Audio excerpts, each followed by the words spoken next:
marriages, and neither of us were looking for anyone else when we met while out with friends at places that we rarely went. We hit it off straight away, me entranced by his green eyes and beautiful skin, the curl of his hair. We went on a couple of dates, and we had so much in common it was scary. We were the same age. Our past romantic entanglements hadn't ended well, both of us leaving. He'd shook his head when I asked why. She held on too tight. There was no space to breathe. She got pregnant, and don't get me wrong, I love my daughter. But I wasn't ready. I want a life. I'd gone away that night and wondered if it was possible.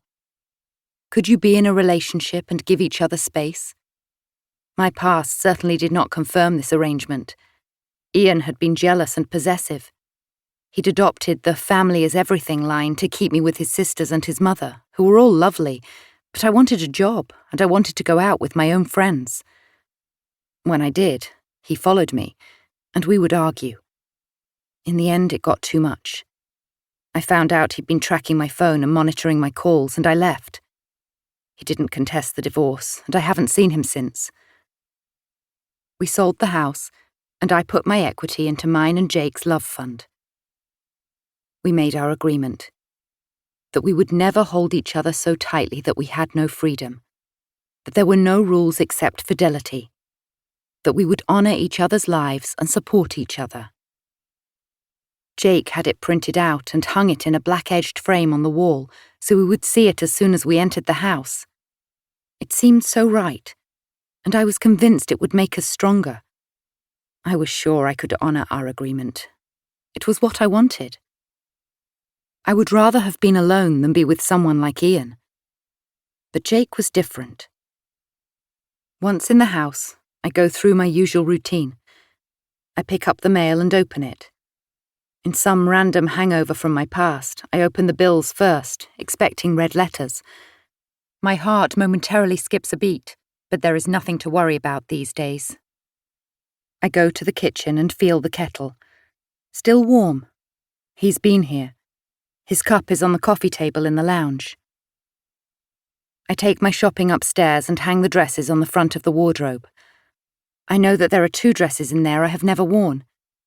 I never took them back because I don't like a fuss. I don't like confrontation. I pull out shoe boxes and locate the objects of my desire. But I've made a decision. I'm wearing the fuck me heels. I laugh to myself. Not like me to be so reckless. A tiny voice in my head whispers, and that's why he can do this to you. I bat it away. Do what?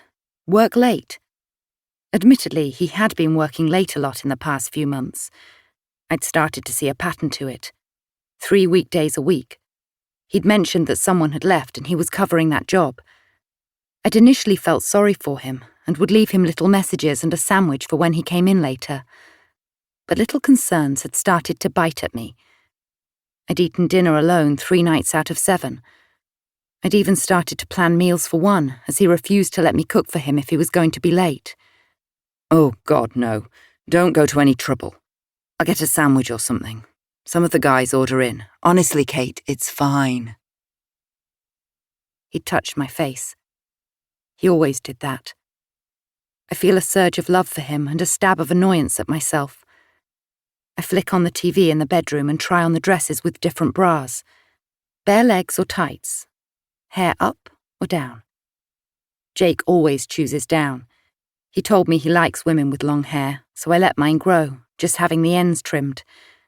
I'd forgotten the thrill of getting ready to go out, and I feel the butterflies in my stomach. I take photographs in the full-length mirror and message them to Jake. Which one? He replies almost immediately. The gold one, definitely. Hot. See you later. Kiss. We have an ensuite.